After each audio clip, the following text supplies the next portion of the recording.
Jesus came down from the mountainside. Large crowds followed him. A man who had a skin disease came and got down on his knees in front of Jesus. He said, "Lord, if you are willing to make me clean, you can do it." Jesus reached out his hand and touched the man. "I am willing to do it," he said. "Be clean." Right away the man was healed of his skin disease.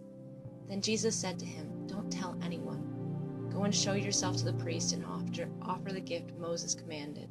It will be a witness to everyone." When Jesus entered Capernaum, a Roman commander came to him. He asked Jesus for help. "Lord," he said, "my servant lies at home and can't move. He is suffering terribly." Jesus said, "Shall I come and heal him?" The commander replied, "Lord, I am not good enough to have you come into my house, but just say the word and my servant will be healed.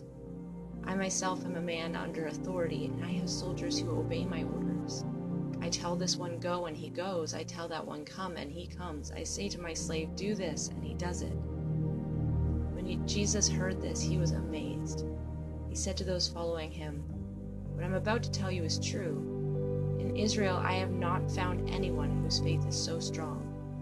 I say to you that many will come from the east and the west. They will take their places at the feast in the kingdom of heaven. They will sit with Abraham, Isaac, and Jacob.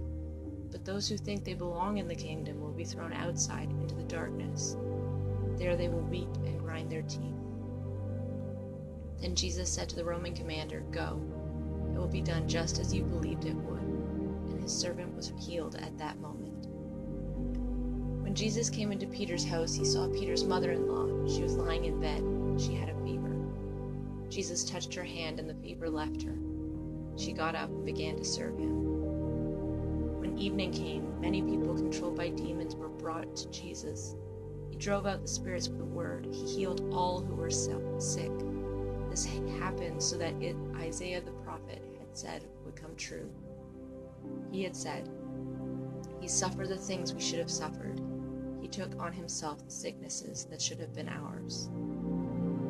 Jesus saw the crowd around him, so he gave his disciples orders to go to the other side of the Sea of Galilee. Then a teacher of the law came to him. He said, "Teacher, I will follow you no matter where you go." Jesus replied, "Foxes have dens, birds have nests, but the Son of Man has no place to lay his head."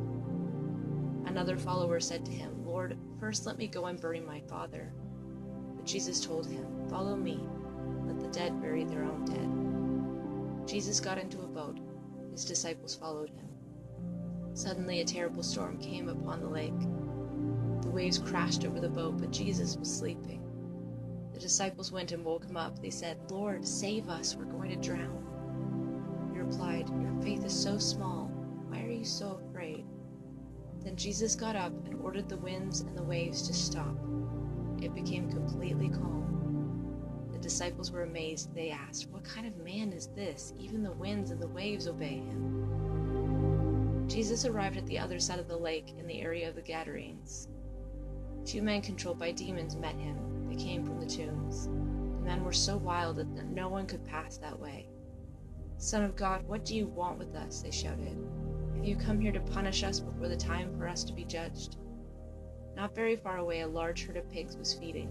The demons begged Jesus, "If you drive us out, send us into the herd of pigs." Jesus said to them, "Go." So the demons came out of the men and went into the pigs. The whole herd rushed down the steep bank. They ran into the lake and drowned in the water. Those who were tending the pigs ran off. They went into the town and reported all this. They told the people what had happened to the men who had been controlled by the demons. Then the whole town went to meet Jesus. When they saw him, they begged him to leave their area.